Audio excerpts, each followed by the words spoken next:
Hello, everybody, and welcome to Sitting with Sean, episode 1 of Extraordinary. And today, yes, number 1. And today, I have a very special guest, my first guest on Extraordinary, and I want to introduce him. His name is Brandon Highsmith of Anchorage, Alaska. How you doing, Brandon? Doing well, man. Grateful to be the first guest. So, Well, I couldn't think of anybody better to be my first guest. So I have known Brandon since 2017. Yeah. yeah, right about. Yeah. And we'll get into that in a second. Brandon, would you like to give an introduction of yourself? Oh, like you said, I'm from Anchorage, Alaska. I'm married, got a 2-year-old beautiful daughter, as gorgeous as her mother, and I do a lot of different stuff, which I guess we're going to get into. Yes, we are. So I met Brandon. Crazy. I was walking down the streets of Anchorage, Alaska, playing Pokemon Go, and I see this long-haired guy, this long-haired dude, and he's got a wrestling shirt on, and I can't remember the shirt, but Me neither. it was a wrestling shirt nonetheless, and I was like, "Wrestling buddy," and we wrestling buddies we attract. We see it's very rare that you find somebody who's a professional wrestling fan. And I found out so much more about Brandon and that little bit of time that we played Pokemon, and it's just been a blessing to have you a part of my life and to see your transformation in who you've become, and just be somebody that I can relate with. And so right off the bat, I want to say thank you. Well, I think the feeling's pretty mutual, right? I watched your journey too, so hopefully it's just been a positive impact on each other. And you guys, this guy, knowing for I think going on almost 5 years now, he's done a bunch. You should hear his story. If you haven't, go back, check it out. It's pretty incredible, and hopefully we'll talk a little bit more about him as well. But don't let him be too humble. He does some awesome and amazing things for good people. Well, I try to remain humble because right before the fall is pride, right? Yeah, it certainly is, man. All right. So let's get a little bit about your story, man. Where are you from originally outside of Anchorage? Well, originally I'm from Anderson, Indiana. It's a little town about 45 minutes northeast of Indianapolis. I kind of relate to Pirates of the Caribbean, like Isla de Muida. It's a little town that can't be found unless you already know where it is. And I actually, when I was a few months old, my parents moved down to Dallas, Texas, and I spent my first 10 years there. And then came back up with my mother in 1996. And I'd spend the next 12 years there till 2008. And then I left for Alaska and didn't look back. And it's been almost 14 years. That's awesome. That's a quite a journey. 3 decades and 3 states. Yeah, 3 decades, 3 states. I can kind of relate to that. So one thing I want to bring up, you used to be a professional wrestler. I did. Yeah. So what got you into professional wrestling? Oh my gosh. So I'm going to be transparent here. When I was a kid, I used to make so much fun of it. And when you're a child, it's hearsay, right? My parents thought it was stupid. So of course that transpired in me. And I was like, oh, it's stupid. I remember my mom used to watch some kids that would bring over their stuffed Macho Man and Hulk Hogan's and stuff. And we would just beat them up. And, but when I turned 12 or 13, I met who would become one of my very best friends to this day. We've been friends for over 22 years. But I met him through my older brother, and he introduced me into wrestling. He was a WCW fan. We watched Monday Nitro one night, close to the fall of WCW, actually. And I fell in love automatically. And I've been pretty hardcore ever since. So. Nice. Yeah. Actually, my roots of being a wrestling fan are kind of complete opposite of you. I've been a wrestling fan my whole life. Like the first memory I have is Andre and Hogan at WrestleMania. Wow. That's my first memory of life. Yeah. And like my mom used to have VHSs, and she would sit me in front of the TV and just watch it. And so I watched it. And growing up, my dad did backyard wrestling, and they would act wow. like they were. Yeah, they were. Well, not really like certified backyard wrestling, but Well, there's you no such know, thing as certified backyard wrestling, but yeah, like okay, yeah. But my dad was a huge fan of Ric Flair growing up, so he would always impersonate Ric Flair, awesome. and and the people around him would do other wrestlers of the era. But then I had all these action figures, and then I got in trouble, and I wasn't allowed to watch wrestling for like 4 or 5 years, man. So there was a gap of I leg dropped my sister. I did the Hogan leg drop on my sister. Who hasn't And, done a Hogan leg drop, right? Who has a wrestler yeah, that hasn't Hogan leg drop somebody? right. But my sister was young. She was probably like 3 or 4 at the time. Oh, I'm not condoning. I'm just saying, like, who hasn't done it, right? Don't go leg dropping your brothers and sisters, children. Come on. Yeah. Disclaimer: don't leg drop your brother and sister. Anyways, don't try this at home. Right. But yeah, and then I moved up with my dad, and he was into watching wrestling, and this was the Attitude Era. So like, we would flip in between Nitro and Raw back and forth. Man, it's just been this passionate part of my life for the rest of my life. Yeah, I loved it. I missed the. So I think I got in about late '99, early 2000. So the majority of that stuff was over. Like the Monday Night Wars were pretty much already completed. All the big stuff had already occurred.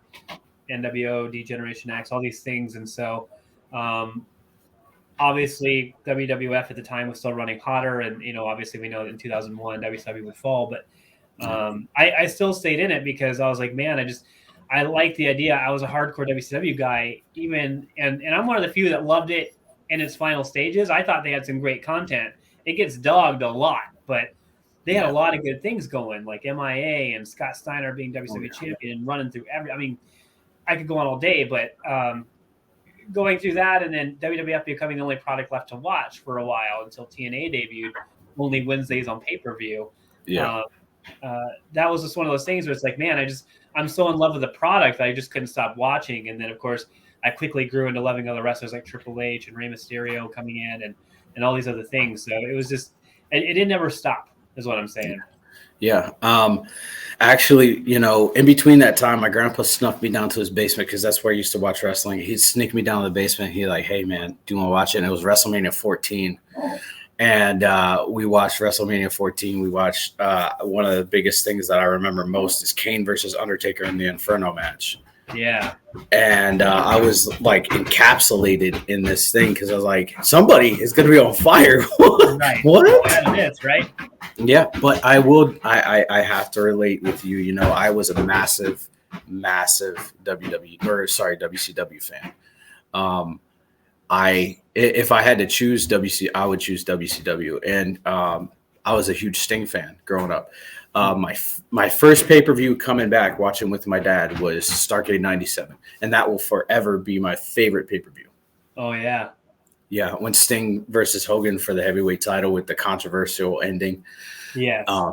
There was just that whole pay-per-view was madness, starting out with Eddie Guerrero versus Dean Malenko. And I'll say like Dean Malenko's my great match. Oh yeah. Great match.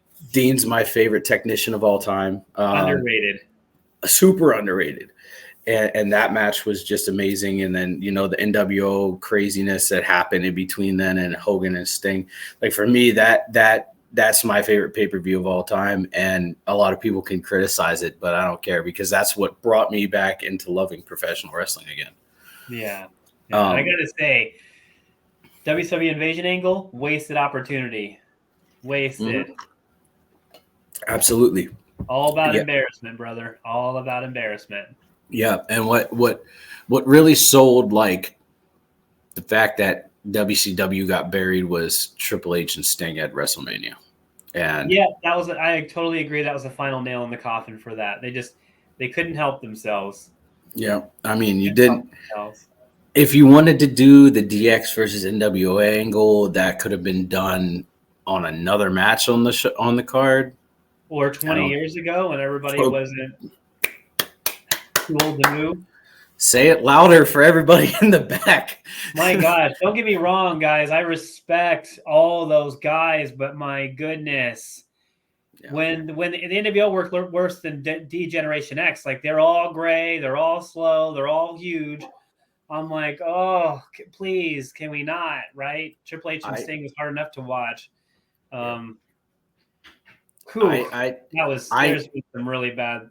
I rewatched highlights from that where DX and Triple H, or DX and NWO had their little clash, and I watched, and I didn't notice it at the time, but Kevin Nash took a back body drop and he grabbed his quad. What a surprise! I was like, a meme about Kevin Nash and his quads. Yeah. Oh, you guys, just Google Kevin Nash quad meme. You're gonna get a fun day. You're gonna get a really fun day. Yeah, no disrespect to Big Cav. That guy is amazing. Sorry for the loss of his friend Scott. Man, that sucks. Yeah. But I actually paid for a cameo for my oldest brother because Kevin Nash was always one of his favorites, and he did a really cool, I had him induct him into the NWO Wolfpack and stuff. It was so cool. He's a cool guy. He was supposed to be up here for Arctic Comic Con this year, but I think he canceled because of Scott. So, which disappointed me because that was my only attraction for going there this year, really. Yeah. Actually, crazy. When I was a kid, my mom took me, when I lived in Maryland, she took me to the, I can't remember what it was called, but it was the arena in Washington, D.C. And back in the day where you could go in the back of the building and meet all the wrestlers as they're coming in. And one of my fondest memories of that time was meeting Razor Ramon, Scott Hall. And he was talking to somebody. He was in his ring gear, and I tugged the back of his jacket, and he turned around and looked down, and I was like, "Hey, Chico!" And he grabbed me, and he picked me up, and that's one of my fondest memories. Oh man, yeah. And I will forever adore Scott Hall, whether he had his addiction problems or not. Because the work I do, I can see past that. Oh, absolutely. Yeah. I was thinking that. He's an amazing human being. Just he was an amazing human being. He wore his heart on his sleeve and stuff like that. And rest in peace, Scott. But moving forward,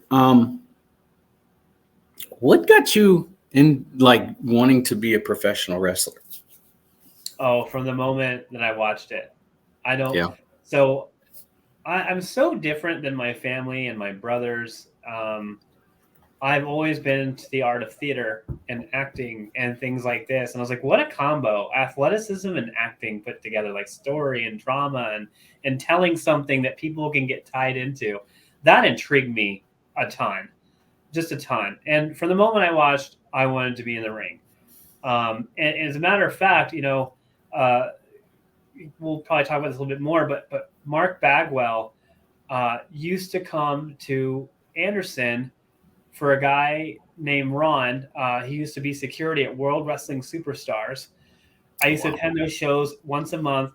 Ron used to play, it was a security or something for a long time. He had Buff on speed dial. It was super cool. So Buff would always come and work shows there because Ron asked him to. And he actually had a BWO thing, like Buff's World Order. It was funny. It looked like the BWO shirts, kind of. Yeah. It had Sean Casey, an indie wrestler, and all those people in it. Nice.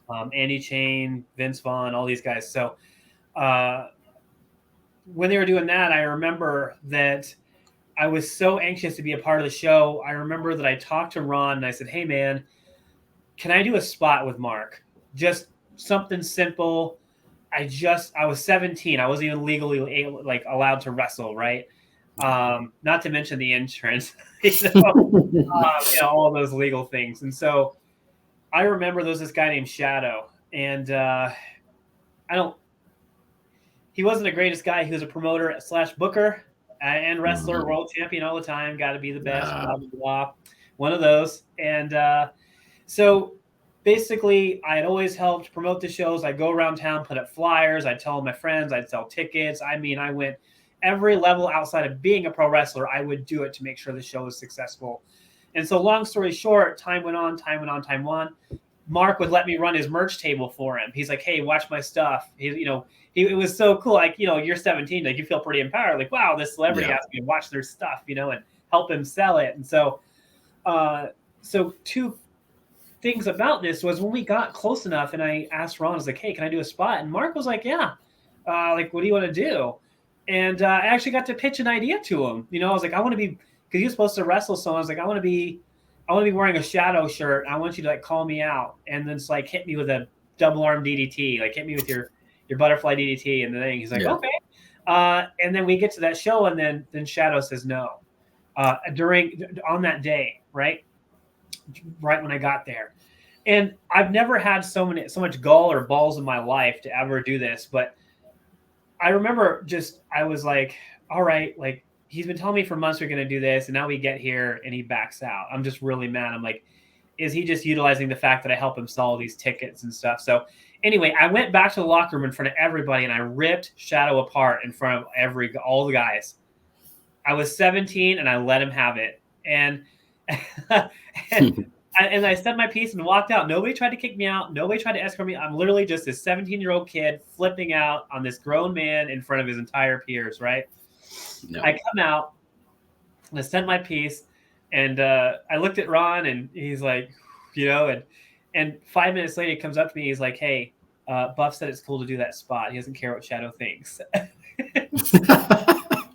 I was like, oh my goodness, like it worked, like I just thought I was getting my way. I was going to say my piece and be done with it, right?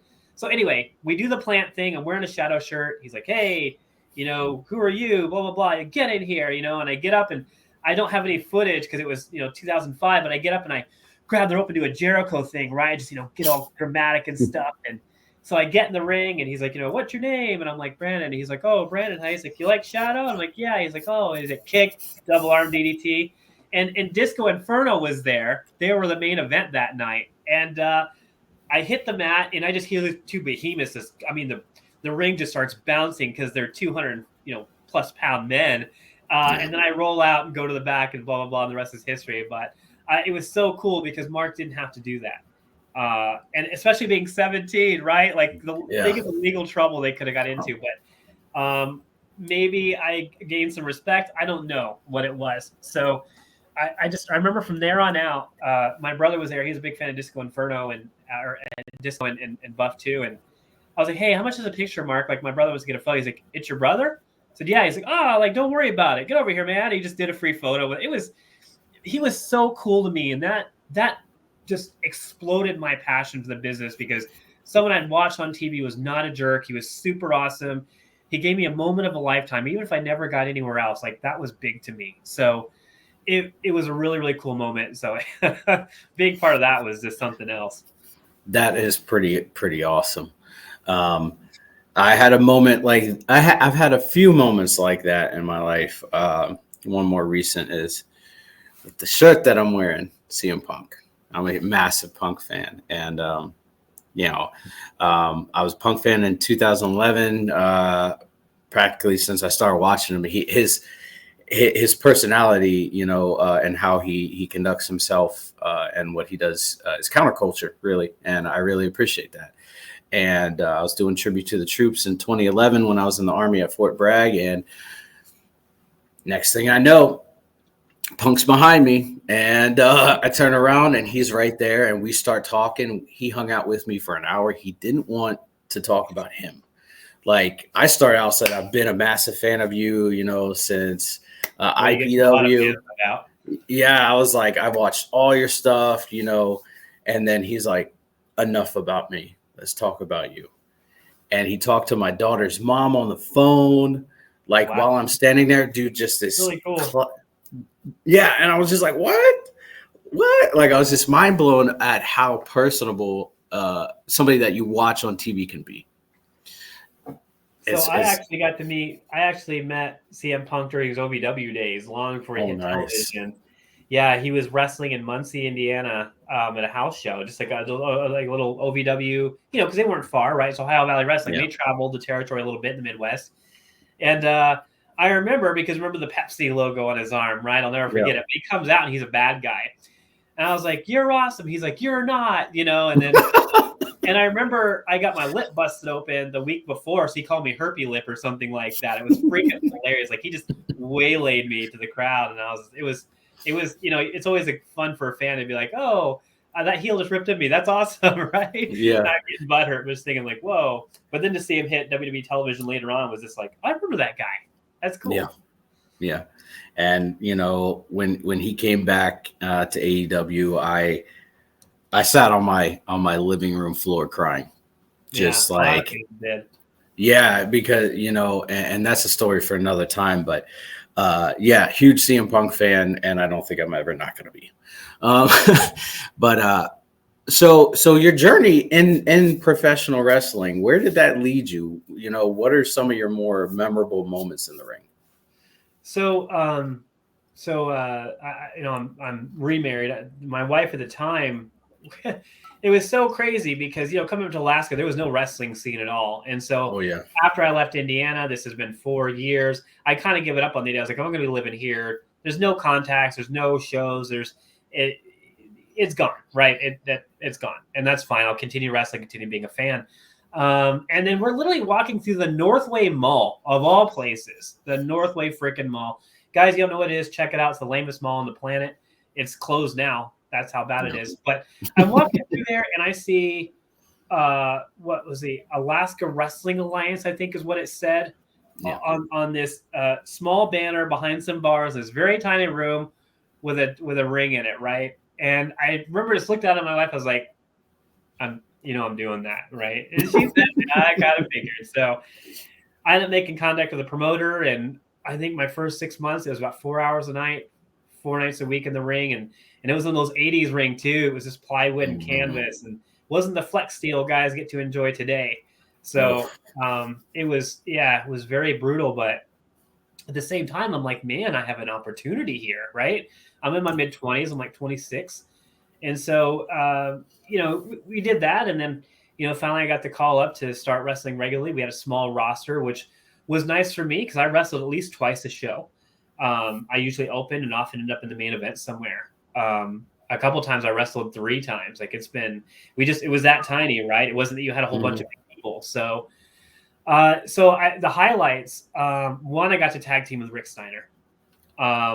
I remember when my promoter was like, yeah, we're bringing him and Raven and Luke Harper up. And I just lost my crap. I was like, are you serious? First, you're bringing up 2 WCW guys. First, it's a dog-faced gremlin and Raven. Raven and Chris Jericho was the first match I ever watched at a Halloween Havoc tape from 1998. Nice. It was one of my all-time favorite matches. And so tag teaming with Rick Steiner at the Egan Center right here in Anchorage was so freaking awesome. And then the next night we went to Wasilla, and I got to take a bunch of kendo shots from Raven, kendo sticks. It looked horrible, but it felt great. Yes. I'm not a pain lover, but you get the idea. Like, just this guy who you freaking love and followed his character, like you're in the ring taking kendo stick shots from him. Like, how cool is this, right? Yeah. So those are easily the 2 highlights. And then I got to go down to the Cauliflower Alley Club, something that's held yearly in Vegas or somewhere else. Billy Blade, his promotion, he helped set it all up. But I got to meet and be in the ring with a lot of people. I got to be in there with Sean Casey and all kinds of people. But Rock Riddle was there, and Ricky Steamboat, Greg Valentine, who blew me off. Rob Van Dam, Jim Ross, my goodness, The Rock's mom was there. Nice. Yeah. It was speculated he was going to be there. The biggest thing was the surprise appearance. So the guy who trained Edge was getting inducted for his work, and then Edge just shows up out of nowhere to present him with his award. And Beth is with him. Like, this is very, very in their relationship. Yeah. And I heard that he might be there, so I brought some old WWE Raw deal cards, and I went up to Edge, and he was short hair at the time, right? It just ended for him. Like, it had just ended. Like, he'd only been out for like a year. Like, this, he's still fresh out of professional wrestling, right?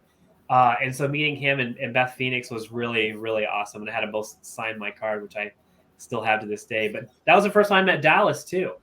Dallas was at the Wow. CSC inducting Jake into this Hall of Fame and talking about the documentary, The Resurrection of Jake the Snake Yeah. Roberts. So that was the very first time anybody got any public knowledge of it. Wow. That's wild. Yeah, That is wild. That's pretty awesome. it was really cool. So hard question. What ended it? What ended it all? Whew, man, the backstage politics. There was more drama in the back than there was out front. And, the thing that really reminded me of it was a good thing / bad thing. So I spent my first year as a good guy and I sucked at it so bad. I was like, horrible. And basically, the booker was also the promoter and he always wanted to be champion, blah, blah, blah. I was the U.S. champion at the time. We had a guy who had trouble showing up to trainings. If he didn't show up to trainings, he didn't get to wrestle on the card. However, we were desperate that night. So if he showed up, they said, you're still going to wrestle him, which I was comfortable. Like, I knew the guy. We'd had some matches. Like, I wasn't against it. But the booker says, if so-and-so shows up, you're going to go over, you're going to keep your title. If he doesn't show up, you're going to wrestle me and you're going to drop your title. And I said, what kind of sense does that make? Like, Did I just drop it regardless or hold it regardless? And then it quickly dawned on me that he just always had to have a strap on it. And I'm like, whatever.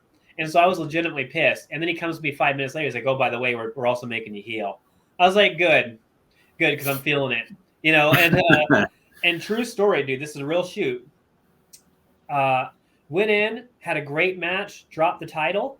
And when he was celebrating, I literally went out, grabbed the U.S. belt off the commentator table, ran in, and freaking ran him over with it. No joke. He got his hands up, and I think he thought it was planned, but no, it wasn't. I straight up hit him with that thing and just laughed.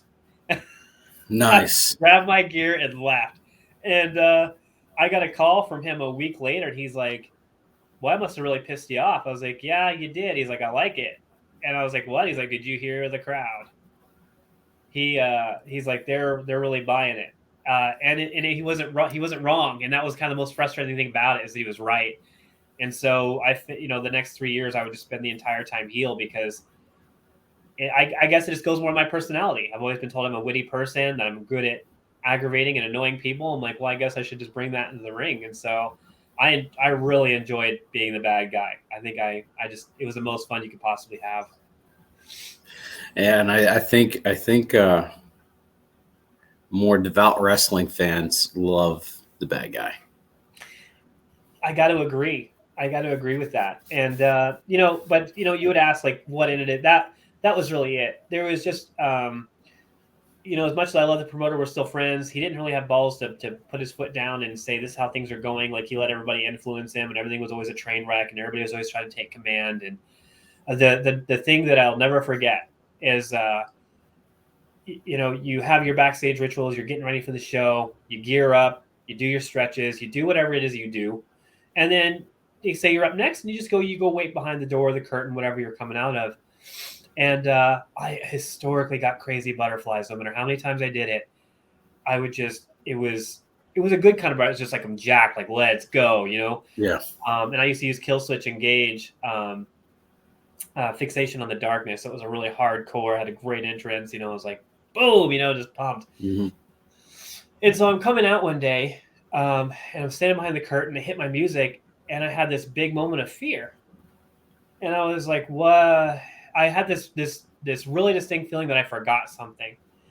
And so I started checking my gear. I was like, no, like, got my boots, got my knee pads, elbow pads, everything's right. What's wrong? And so you could probably see it in my face in my last match, but I was like, something's missing, something's wrong. And I got out there and I had the match, and the match went okay. Like, nothing went wrong. But I got back there and it instantly hit me that I wasn't excited when I was out there. And that scared me, because if I'm not excited, this means I'm not into it. And this means I'm a danger to the person I wrestle. I could potentially hurt them, and they could hurt me if I'm not on point. And that's not that told me that day that it was time to get out. And I hated that moment, but I did what I needed to do. And I walked away. Yeah. I guess fiber of my being, because I think about it every day. I left.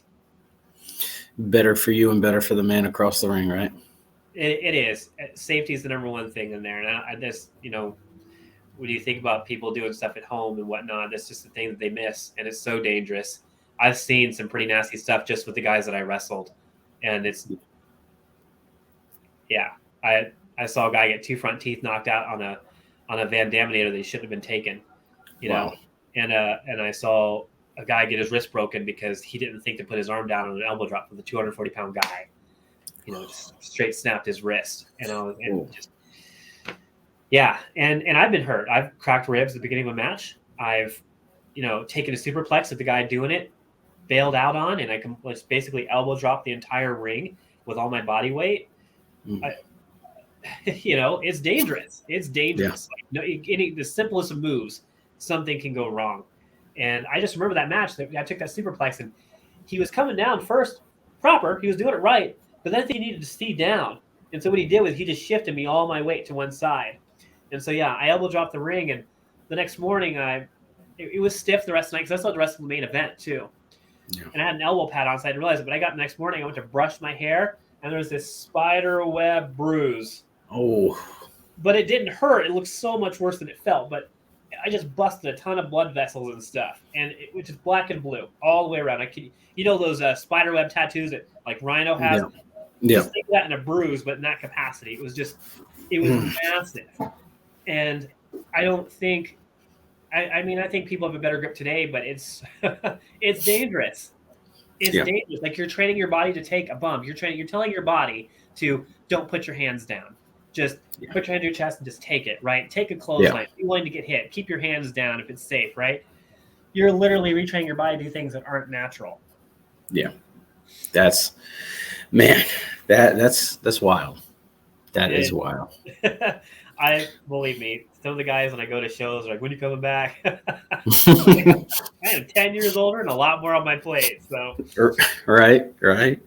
Yeah. So storied career over. What's the next step for you in life after? Well, I was going through a bit of a transition professionally. So I did a lot of retail and crap like that during that time. And I think right around the time I was still in professional wrestling, I became, went into pharmacy work, which I didn't intend. It turned out to be a big blessing, but turned to a 7-year-long career, which was really successful. I traveled a lot, which is kind of funny. Getting out of the business, it was kind of good because I traveled a ton. I wasn't around a lot. I wasn't around to train. I wasn't around to talk about cards and matches and stuff. So it almost, it was almost, you'd think someone laid it out perfectly, right? And so it was that. And, in 2012, I had gotten married, took on this career. A lot of big stuff changed for me, but that was pretty much my life for a long time. It was all about Geneva Woods and being a director of inventory management, and just, it was all about my professional life. I was still watching wrestling hardcore, and all that, but I would say that was really the gist. The transition is crazy because you're trying to, I know for me, the transition out of the military, it's a little bit different than what you did, but the transition out is like you try to find where you fit in and what your passion is again. Like you try to find that fire again. And sometimes that fire doesn't come for a few years. Well, it came for a few years for me.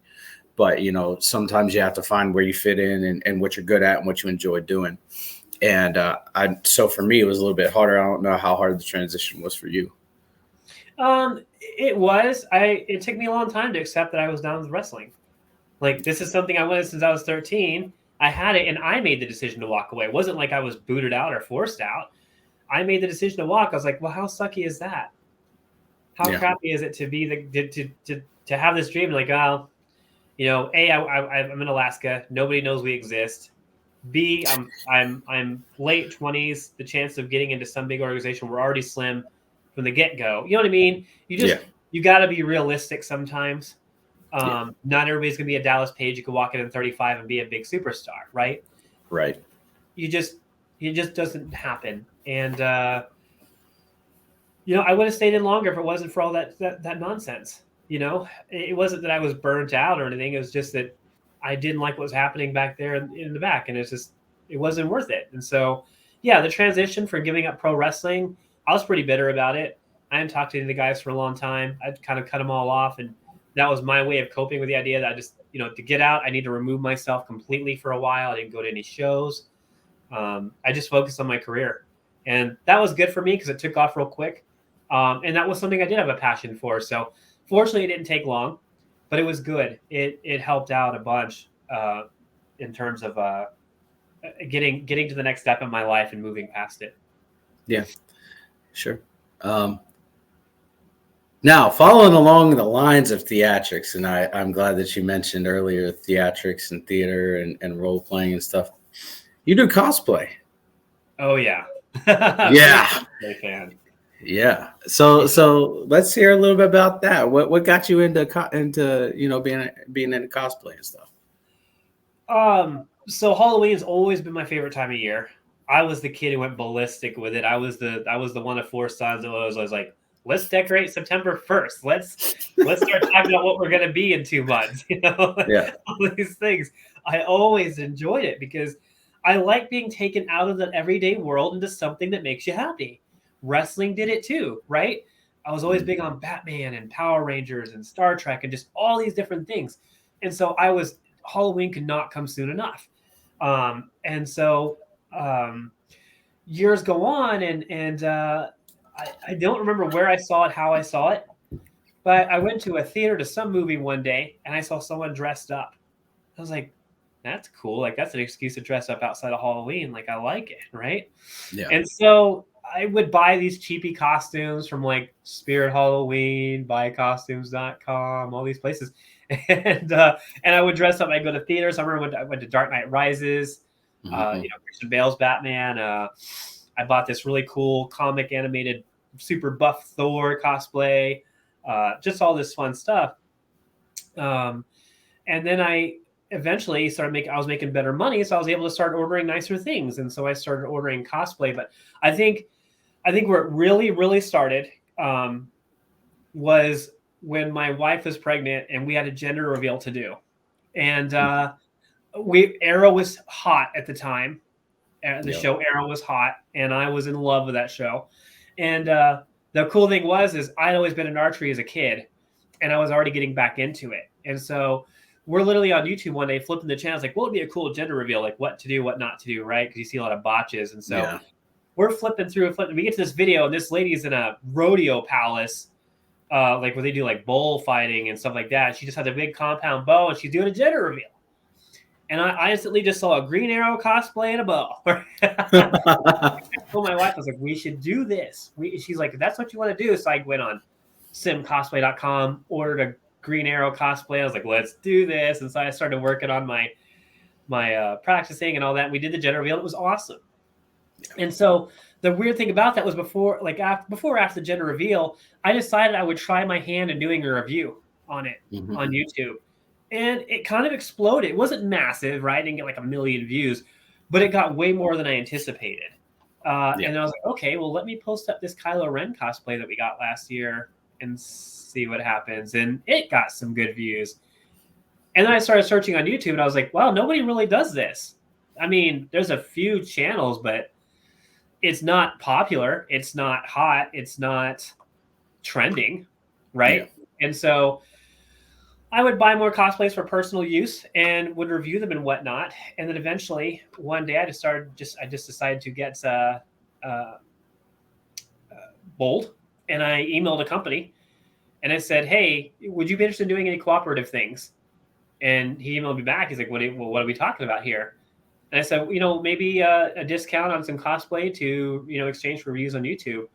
He's like, I love that. He's like, but I'll send you one thing, your choice a month, no charge, in exchange for reviews on YouTube. And I was like, oh, wow. Nice. Okay. Yeah. And it exploded from there. And I've been doing about once a month. The pandemic kind of hurt a little bit because they're based out of China. But this drives my passion for cosplay, helps me go to cons. And it helps me also to work on my passion of those theatrics and arts, of being able to share my cosplay passion with people on YouTube. So it was kind of weird how it happened, but I'm also really grateful because I enjoy it so much. Yeah. Now, if I'm not wrong, you have an armored Batman. Oh, I do. Cosplay. Yeah. And yeah, It's so, somewhere. right. That was from a totally different company. My wife, being the incredible woman that she is, bought it for me as a birthday gift and went through hell to get it up here. Yeah, I got to debut that at Arctic Comic Con just a few months back, and it was so rad. I had always loved Batman versus Superman, Batfleck. I've always been a big believer. The movie came out, and I was thrilled. But when I got that cosplay, I just lost it because I always Dark Knight Returns was a favorite comic of mine, and to see it come to fruition of live action, to see that someone actually made a cosplay, like officially made one. I'm not talented enough to make my own. At least I don't have time. I haven't tried my hand at it, but being able to go into that and say, "Oh wow, I can just buy one and use it," and it actually was really good quality. Heck yeah. Yeah, and I seen pictures on Facebook from the Arctic Comic Con where fans were taking pictures with you and stuff. You got a lot of good feedback from that, didn't you? I'm so grateful. I can't really explain, and I don't know if other cosplayers go through this, but I don't make my own stuff. I just don't. And sometimes I look at that from a cosplay community standpoint. I'm like, these guys are more talented than me because they make their own stuff. They're so impressive. I will never take any credit from anybody who makes their stuff because they're just phenomenal work. I don't have the time, and B, I just don't really know if I'm good enough to do it. And so for me, it's just buying it and then modifying, right? I try to, if I see something that doesn't make sense, like I'll go on and get some parts or something and I'll redo something, but far from making my own thing. But I'm really grateful that people come to me and, and they always say, "I love your cosplay." And I'm like, I didn't make it. I'm always up front. Like, I didn't make it. Like, so Yeah. And that makes me feel really awesome because they realize the effort you still put in and all those things. So it's a wonderful community, and going to cons is every year with Arctic and Alaska Comic Con up in Fairbanks. I wait for those 2 dates every year. I so do, because those are times I really just get to be me and go have fun with other people who are into the same stuff, share cool cosplay tips and designs, and it's an amazing time. Yeah. Now, one of the other cool things is when you went to go see the Batman with Robert Pattinson. Yeah. What cosplay did you wear? Oh, so I did have his new 2022 suit, Sim cosplay. Man, did it look phenomenal. I'll tell you, those guys, sometimes China gets a bad rap for making stuff cheap. These guys do a great job on their cosplay. And that's not just plugging them because I do business with them, but they truly do. And if you watch any of my videos, I've had some where I've knocked some of their quality. I'm very transparent about that. But when they sent that to me, I was absolutely in love with it. And of course, they kept pushing back the Batman, a full year. Yeah. Aggravated me so bad. But when I finally got to wear it, first of all, it was super hot. It's one big bodysuit with a lot of extras.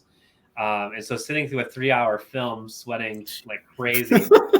But it was worth it because that's who I am. And I actually wore 2 nights. I wore the fan night on Tuesday, and I went back for the opening night on Thursday to make sure I got my popcorn buckets and special stuff. Yeah. But the really neat thing was it took me an hour to get out of the theater after the movie was over because I couldn't get from the theater to the exit doors without people stopping. The manager, I don't know if I'm supposed to say this, the manager comped some snacks for me in order in exchange for a photo. That is awesome. I'm up there paying for my stuff, and I throw some Sour Patch Kids up there or something like that. And she goes with the guy, she's like, "Oh, don't charge him for the candy." And I was like, "What?" She's like, "Can I get a picture with you after you check out?" Nice. I'm like, yeah. And you didn't have to do that anyway. I would have give you a photo anyway, but it was cool. The crazy thing is that was at Takatnu, yeah? It was, yeah. Okay. So yeah. Well, yeah, we'll keep no. That's for transparency reasons. I went up to up off of 36 to go see Scream when it came out. Right? Yeah. I went to go see Scream up there, and because the chairs are super comfortable, they recline, the legs come up. There's always a give and take with some of these theaters. Their food's not the greatest, but they have comfortable seating. Whereas you go to Takatnu, their chair, they're kind of, the chairs are kind of stiff, but they have phenomenal theaters and their food is great. Right. But I went up there And for Scream, I got up in my whole Ghostface costume, and I walked in the theater, and the manager said, "You can't wear that in here." And I was absolutely gutted because of that.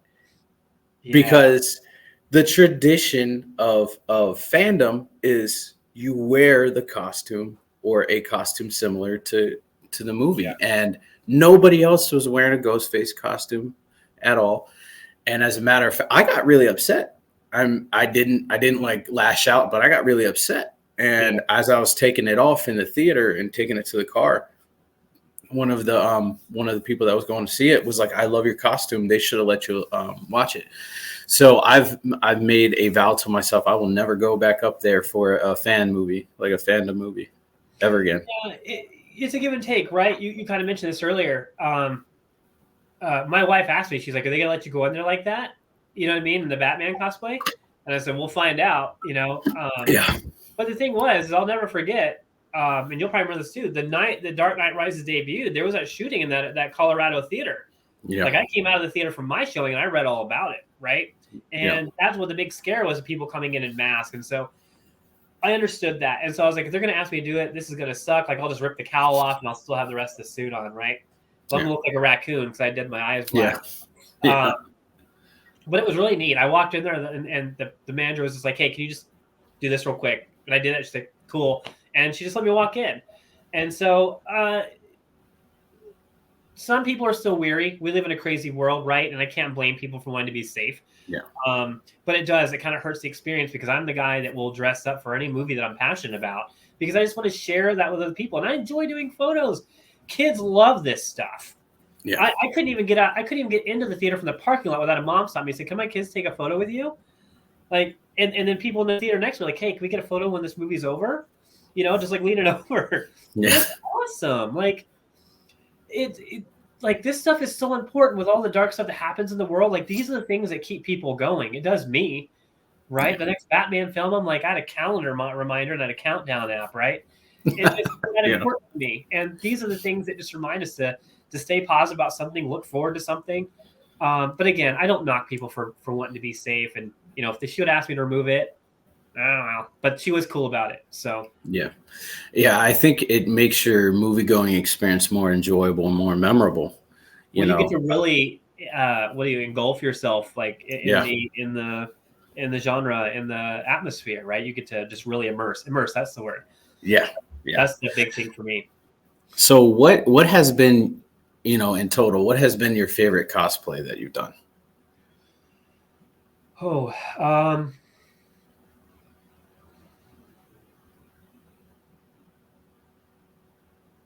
my goodness, they're starting to stack up, Yeah. Been doing this for a couple of years now straight. Let's see. Man, I think this is rough. I guess to date, I think it would have to be the Batman 2022. I think that would really have to be it. It was so spot on, and it looked so good that I felt like the Batman, right? I felt like I had a darn near movie quality cosplay, and that said a lot more for my experience. Like I was just so pumped the entire film. Like I lost zero energy in that movie. 3 hours straight, just sitting, sweating like crazy. I loved every moment, and like I said, I went back 2 days later and did it again. In the same suit. So, today got to be it. Off topic, I think, in my honest opinion, my humble opinion, I think the Batman was the best Batman ever made. And my honest opinion, I don't knock any of the other guys that did Batman except for George Clooney. But be careful these days, right? Don't want to hurt nobody's feelings. Yeah. But I think everything from the question of will Robert Pattinson be able to fill the role, fill the shoe of the Batman? How will the supporting actors play into that? How is this going to be different from any other Batman? And I'm not going to spoil it for anybody who hasn't seen it. It's been out for a few months, but this Batman, in my honest opinion, had everything that every other Batman was missing.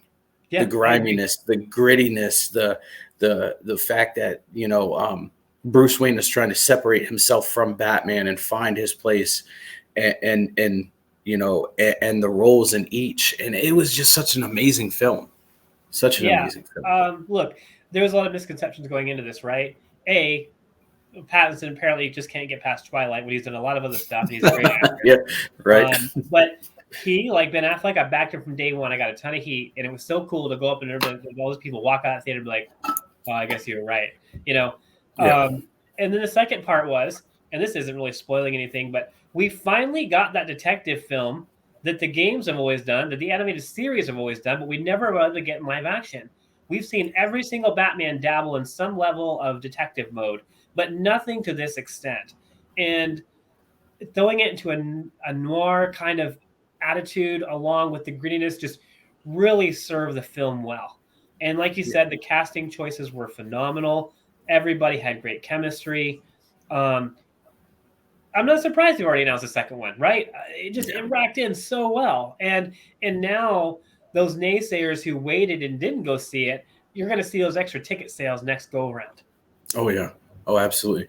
And going into the detective part, like we never got like an all encompassing world's greatest detective. There were bits and pieces, like you mentioned.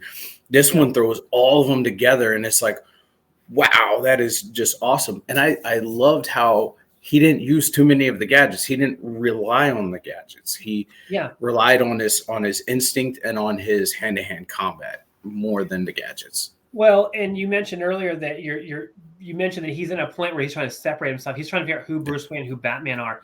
I love in the film that they did a great job of showing that he's only in year 2, right? Yeah. That he's not a perfect detective. He is not a perfect combat fighter. He is not a perfect this or that. He's still learning.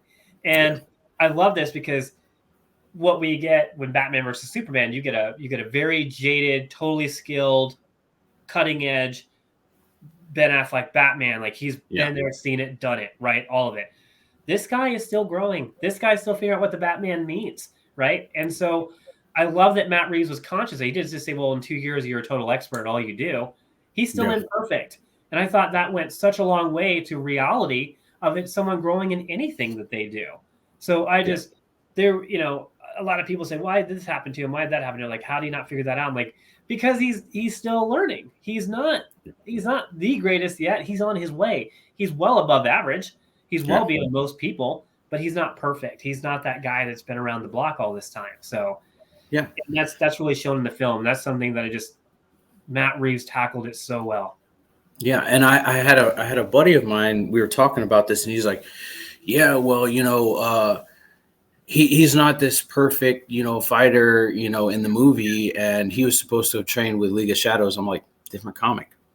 I was like, if you look at a completely different comic, it doesn't fall along the same lines.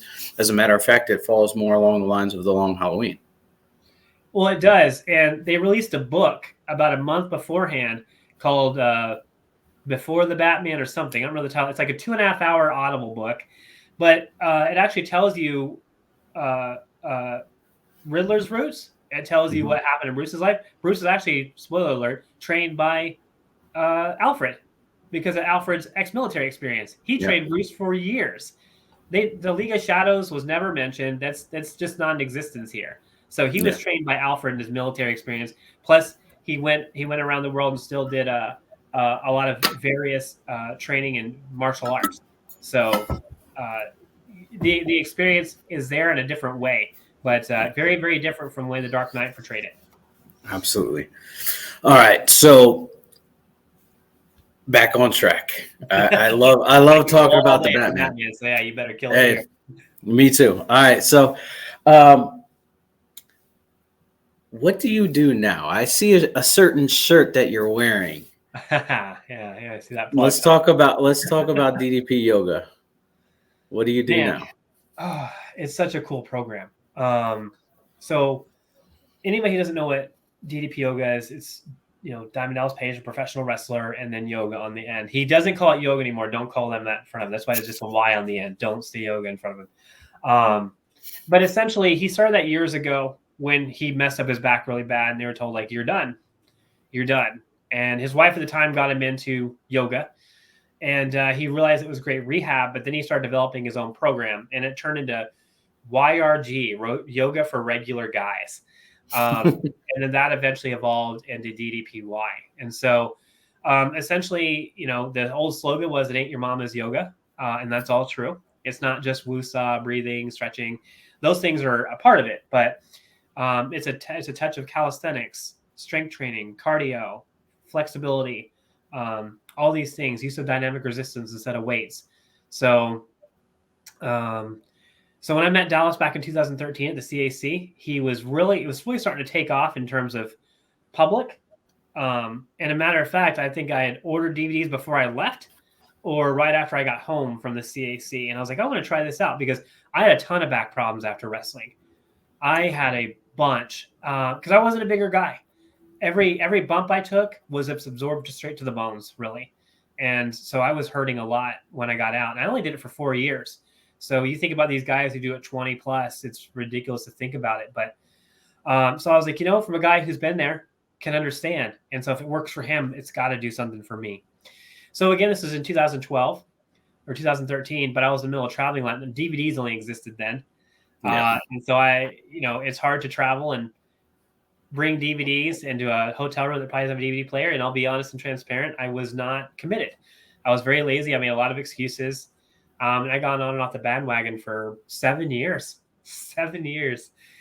And then 2020 came along, and my wife is 5 months pregnant. And I didn't look good. I didn't feel good. And I just looked at her. I was like, I don't want to be the fat dad. And so I was laying in bed at 2:30 in the morning, and I purchased the year subscription to make myself accountable. And then I said, in 3 months, by the time she gets here, I'm gonna drop 20 pounds, and I'm gonna look and feel better by the time our daughter gets here. And I hit that goal about a week after she got here.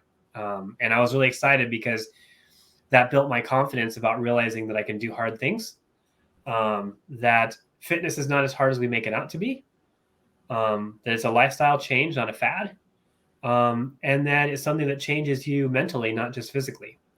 So I love the program. It's amazing. And if you guys ever go, look at YouTube, DDP Yoga, and see all the transformations, it's incredible. It's nothing short of extraordinary. Absolutely. And you mentioned earlier about meeting Dallas when he was inducting Jake the Snake and the documentary. That was about the same time when the program really started, right? So it'd been out for a really long time, but that's what really started being called DDP Yoga. That's when it really gained some traction public. He started running the YouTube channel. He was sharing Arthur Borman's story, which is insane. And then I remember talking to him, and now that I think of it, I think I ordered him before because I was so excited that I knew Dallas was going to be there. I'm like, I can't wait to tell him that I'm starting this program, right?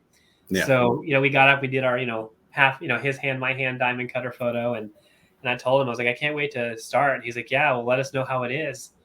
And so fast forward, and I went back into it. Like I said, I fell off a bunch of times, but it was just neat because sometimes you get into things that people start and you don't know if they're in it for a paycheck or because they really want to change people's lives. And that's what makes Dallas different than anybody else I've ever seen, is that he's really just trying to make a difference in a positive way.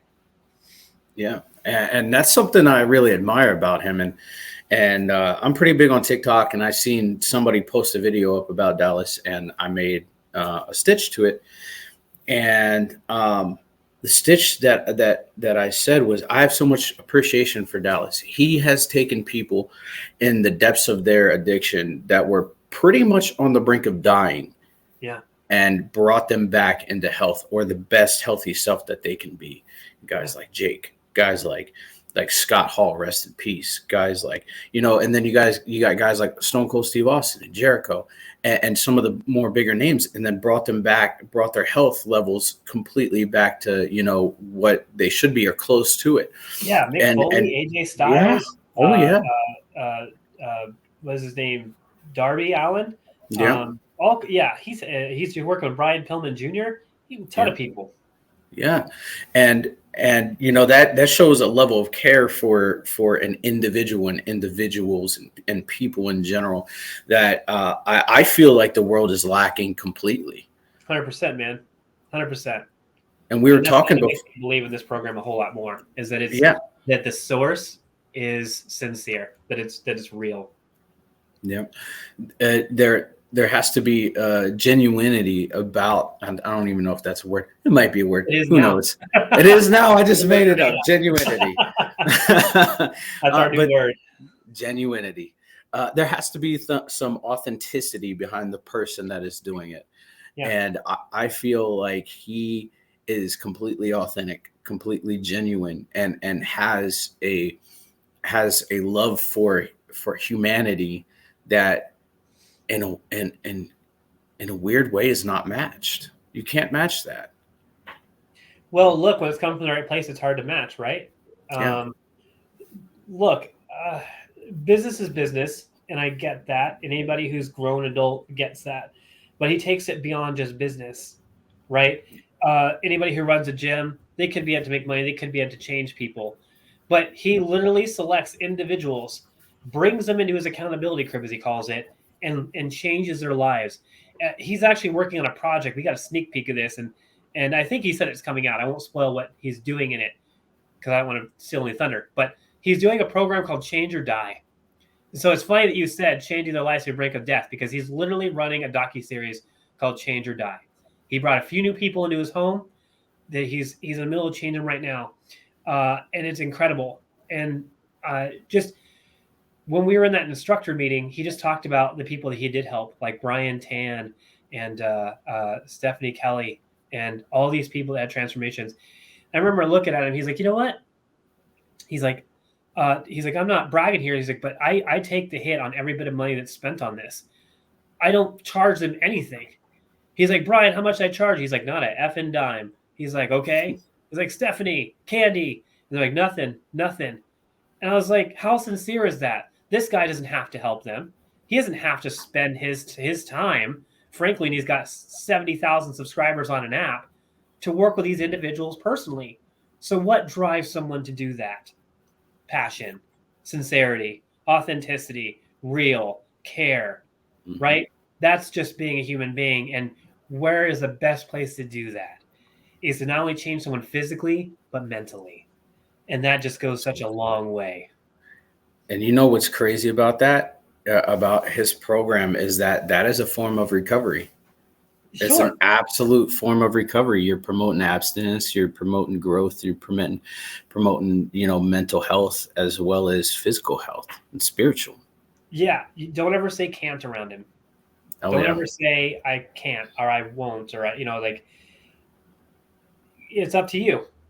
Yeah. Like I said, accountability is one of my favorite words. It really dictates everything in my life now. And he lives by the same principle, right? It's, do you want to change it? Well, then change it. If you don't want to change it, I can't make you. I can ask. I can try. The old saying goes, you drag a horse to water, but you can't make him drink. It's for real. Yeah. So absolutely. These people who legitimately want to try, they get there. And they have rough days. And that's the thing he talked about too. He says, we're going to fall short. We're going to slip up. We're going to do dumb stuff. That doesn't mean it's over. And I said, man, what a real take from a guy in a position who doesn't have to say these things. And again, people can come out and just say stuff if they want, right? I can go out in front right now and I can be a totally different person. I can rattle off this and that. But people can detect garbage. And this is not. Dallas is a real person doing real stuff to help real people. And what better calling in life than to save someone's life potentially, and then inspire them to go save other people's lives. Absolutely. So what inspired you to want to be an instructor? So after I hit my goal weight, it was one of those things where, okay, I realized some of my faults early in the workouts. A was the beginner program. It schedules like 3 workouts a week. It was like Monday, Wednesday, Friday. You can move them anywhere you want. I do my 3 workouts a week, but I push them to the end of the week. And I'm like, I can't do that. This is being lazy. Like, I'm not getting anything out of it. So like, I need to move to daily workouts. It can't be a question if I'm going to work out. It's what kind of workout am I going to do? So I went on Facebook for an accountability moment and I said, hey guys, I'm going to work out every single day. If you don't see me post, I want someone to call me out and ask me if I did it. And you can even ask me to prove it to you. But until this becomes a norm, I want the accountability. And so, people are like, yeah, they did, they never had to, fortunately. But over the course of the next 9 months, so from or 8 months, April to December, I had almost 10 people, friends, people I don't know, message me on Facebook Messenger to say, hey, I see what you're doing. I see you're having results. What is DDP Yoga? And their question kept happening and happening and happening. And to be honest, my group of friends, so when I was in my teens, every one of my friends around close to my age or a few years older were 250 plus. All my friends. One of them's even 4, right? And so I started sharing it with other friends. And so when I got all these messages, I'm like, oh my goodness. I was sitting in bed. It was another one, 2:30 in the morning things, laying in bed, looking at the instructor package, right? It's like $500. And I'm looking at it and I'm thinking, this program is so much bigger than me. If I could do this, it'd be selfish to keep it to me. I should teach this. There's one other instructor in Alaska and he lives in Juneau, right? Yeah. I felt a bit of a responsibility to become certified and start sharing it with other people, because this is what Dallas did. This is what other instructors have done. We all became inspired. We need to keep sharing the program. We need to keep sharing the success and the failures and the support. And so January 28th, I signed up early in the morning and I got started. Lagged a little bit because I moved later that year and all these things. Daughter turned 1 and blah, blah, blah, a lot of stuff happening. And then I finally got certified in December. But now it's really neat to go up to someone and say, hey, I am legally certified to teach you this phenomenal program. Are you interested? And so currently I'm looking for a studio to teach out of. But, people, when I was training to become an instructor, when I had to teach so many teaching hours and stuff, they loved it. They're like, I've never done anything like this. And this is cool because you can modify and anybody can do it for any level of fitness. This could be the hardest workout ever. It could be the easiest, but it doesn't matter because your path is your own. And so there's something I love about this program is you don't have to walk in and say, oh, look at that instructor. He's doing all these things that I can't do. It's very demoralizing. It turns people off. And so the greatest thing about this program, it has all these modifications all these places you can go that if you're not there yet, you can still complete the workout. And that's the most important thing. So, without getting too in depth, it just, all these people asking me was like, oh man, duh. I didn't realize I was inspiring people to want to change their lives. And so and to this day, I keep up with 6 people. I'm like, what's your eating habits? Are you doing the program? Do you have any questions? I check in with them weekly or bi-weekly just to see how they're doing. A lot of them aren't doing it yet, but they're getting closer. And if I've learned anything throughout this program is that if we could take an individual and change their lives as opposed to just doing a class and saying, hope you do better on the nutrition side, the accountability there to help them in all facets of the process. And it's great. And it keeps me motivated to keep doing it, to stay sharp and to also be accountable to myself to look the part that I teach. Well, you hit on a few things, and right off the bat, what comes to mind is the program is holistic. It is. So it's completely holistic in the fashion of you're not just giving these people this program and saying work it and I'll see you on the other end. You're checking up on them. You're making sure that their diet is good. Within the means of their finances. You're also letting them do it at their own pace. There's a lot of instructors that would be like, you have to be where I'm at right now. And if you're not, then you're a failure. And that to me is amazing that you're not, that's not the stance of the program. And on top of that is spiritual based. There's a higher power. It doesn't have to be my higher power. There's a higher power. Right. And the thing is, the thing that really just drives it home for me, and seeing your transformation and your journey, is that you're the same person that you were a few years ago, in the aspect of you're approachable, you're you're an amazing human being, but you have this title of instructor, and you're helping transform people's lives, whether you believe it or not. You are, and you hit on two other things that I want to hit on real quick. First, you mentioned that people are coming up to you and saying, well, what is DDP yoga, and how do I do this? And much like in recovery and addiction and mental health recovery, when you start getting to a point where your life changes and people are seeing it, they come up to you and they say, well, I want what you have. How do I get it? Yeah. And that to me, I don't know about you, but for me, that is super satisfying when somebody gets to that point and they say, I need what you have. How do I do it? That is super satisfying. Yeah, it's I don't like to take credit for things. Like you, I just if someone was inspired because I did something awesome and move on, right? How can I help you stay motivated? But Yeah. it is neat that this program changed me enough for other people to see it, because I didn't realize it. It's just like I say this all the time about my brother's kids and people you don't see for a long time. Um, you know, you look at someone a year ago and you'll see them for a year, and then you look at them now and they look totally different, regardless of what they've done in life. They just look different. They're growing, they're changing. That's life. When you look in the mirror or you raise your own kids, they just look the same every day, and they just evolve and change. You look back at pictures a year ago, you're like, holy crap, right? Yeah. But you don't really see that. So when you do it, people see the change, like they see it because it's not them, right? And Yeah. so people attach that just a little bit easier because they see the process working. And again, it goes back to being a regular person and not just someone who has a paid infomercial is saying, like they got all the money in the world and they got these trainers and they got the best eating habits and all these reasons to make excuses, essentially, right? Yeah. But it's just nice when people say, hey, how can I change my life? Like, it's not even that they're inspired me. It's like that they want to change, that they want to be healthier. They want to be around for their families. They want to live longer. They want to be happier in the life that they have. That's what we need, because happier people change the world. Oh, absolutely.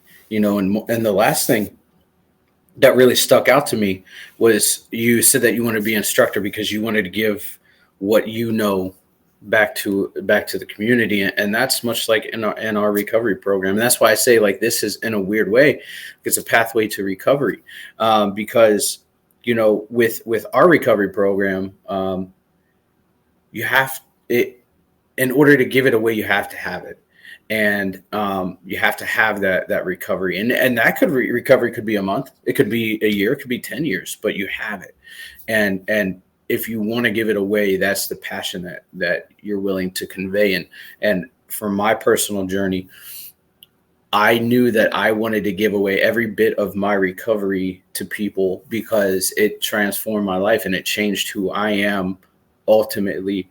And there's no better feeling than waking up and being like, I'm sober another 24 hours. I'm working this program another 24 hours. I'm pretty sure for you, you're waking up and you're able to say, okay, I feel better as a human being, and I feel better physically, mentally, emotionally.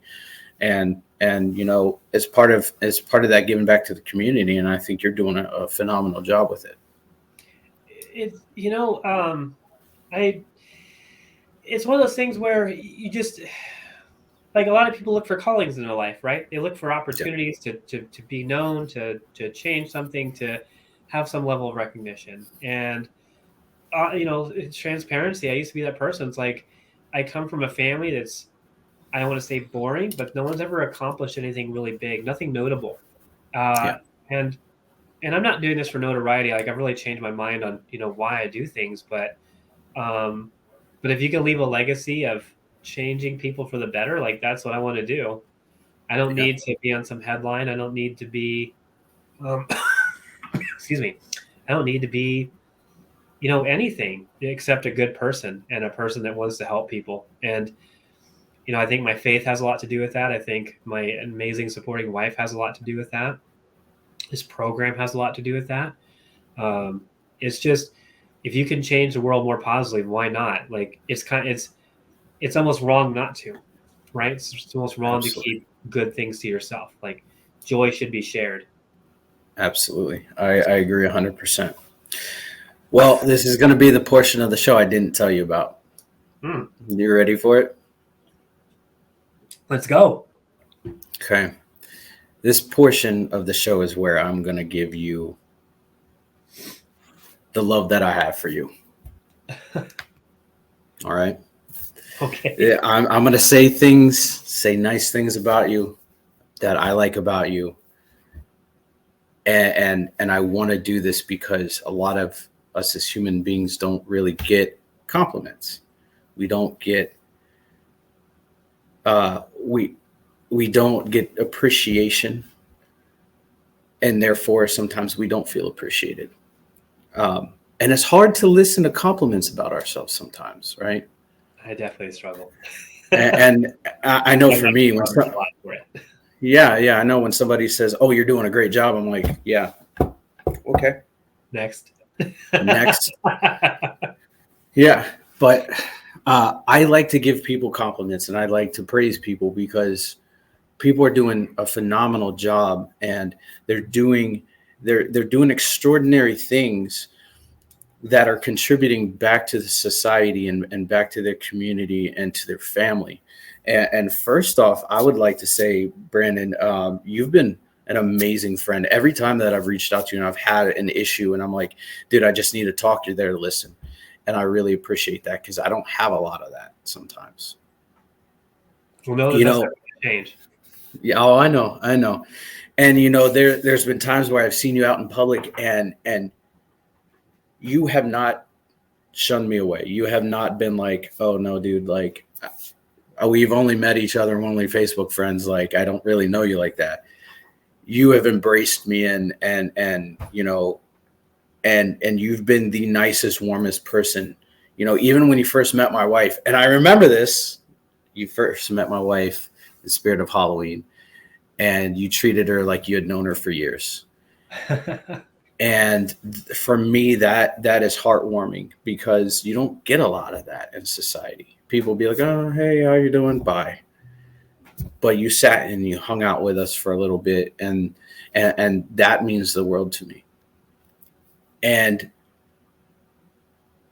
you as a father and as a husband, you are what I strive to be as a husband and a father. You are, you spend an immense amount of time with your family. You make sure that your wife is taken care of and that, that you're in the best environment possible. Even if you do lock your cat in the garage. I had to bring that up. Oh, never lived. I still feel bad. Like I still check from like every half hour. It happens, man. Horrible pet dad. Horrible. Hey, one of my cats got in my basement, and I didn't realize it until probably 4 or 5 hours later. If it was a closet, it would have been better. But it was if it was in a garage, it would have been better. But it was a closet. It was a full closet. It's terrible.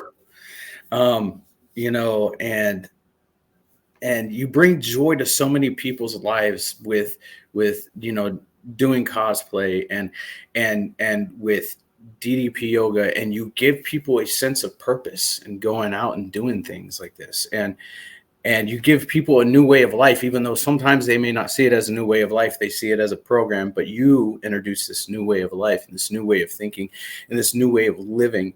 And it's not something that a lot of people are prone to. A lot of people are just stuck in their everyday life, and they need something to change, and they need a new pathway to walk down, and you provide that pathway for people. And so I really want to take just this moment and say thank you for everything that you're doing.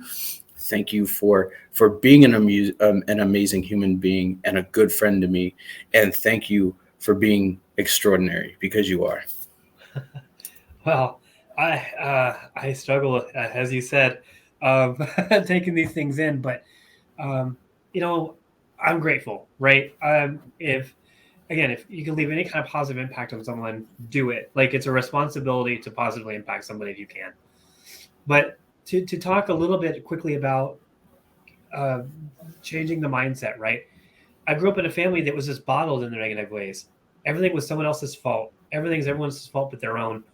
No looking in the mirror, no personal reflection, no Accountability. No doing anything to become better, right? Not doing anything to climb out and be better. And I realized at an early age that whoever helped me, that Heavenly Father, whoever, I don't care who helped me out with it, but I'm grateful because I look at where my life is today, and if I had made those changes, I wouldn't be able to help people. I'd be like them. And don't be wrong, I love my family. I do. But if you're going to change the world, you got to be the change you want to see, right? Didn't Gandhi say that? Yep. And I want to see something different. And so I'm trying to be different. Do I have flaws? 1,000%. Yes. Just because this awesome guy right here is giving me a whole lot of praise, do not believe for one moment that I don't have my own personal struggles. But the idea is to continually overcome them every day and be willing to try, right? And if other people are willing to get on that journey and that path, then let's do it together. Let's become stronger, because that's where it's at. The road of life is too long to do alone, and we need friends, we need support, and we're gonna have those times where we're not gonna be able to pick ourselves up with our own will. There's just gonna be those times. When I went through my divorce and my job, sold out to CBS in 2017, I was a personal and professional mess. So many people that I didn't know, I had impacted enough of them that they wanted to impact me back. And I was like, I was overwhelmed by the people that were there just to talk. They wanted me to come be with them on holidays, like be in the middle of their family's holiday. That is so powerful, right? That is so powerful to think that someone's like, hey, gosh, sorry. It's crazy that someone's like, hey, we want you to come be with our family because we know you don't have anything right now. We know that you need support. Like, that's normal. People don't do that. Yeah. It's just not something you see. And when when you talk about, like, I want to be like that person, those are the people I want to be. I want to be someone that's going to be there for people when their hard times are hardest. I want to be there when their times are happiest. I just want to be there. And it's funny you say, like, treating your wife like you know someone forever.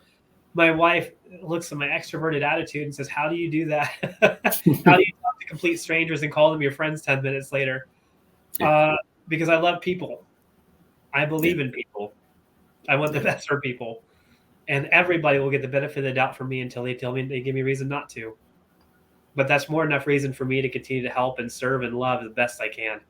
Because you only get one life, and you got to help people as much as you can. So, Sean, thank you. Sometimes you don't realize you need to hear stuff. I think today I needed to hear this. So thank you just very much. I don't know how else to say it. I can be poor with the words sometimes, but just thank you so much for bringing me on, allowing me to share my story, and to thank you for being different. Thank you for changing and having the willpower that's going to inspire other people. You're gonna keep changing other people's lives, man, and that's what it's all about. Well, you are too. You are too, and you're doing it every day. I promise you that. Well, thank you for being on. Thank you for being my first guest, man. I had such fun this last hour. Exciting. I don't think I've ever been asked to be first on anything. So. Well, hey, here you are. For everybody listening, where can we find you? Well, I'm all over social media. So most handles like Twitter, Instagram, my cosplay, Facebook is Green Ranger 1701. YouTube is the same thing. That's really it. I mean, find me on all those places. I have a discount with Sim Cosplay in case you want to get into it. Hit up my YouTube channel for more. It's always mentioned. But yeah, if DDPY is something you're interested in, if changing your attitude is something you're interested in, do it. Don't wait. Don't put it on the schedule for January 1st. Don't say next Sunday. Just get started and look for those people who are going to bring you up. Absolutely. And the links will be in the description down below. Once again, Brandon, thank you for being on here. Thank you for participating and sharing your story and just being an amazing human being. No, man, I appreciate you so much. You're doing amazing things.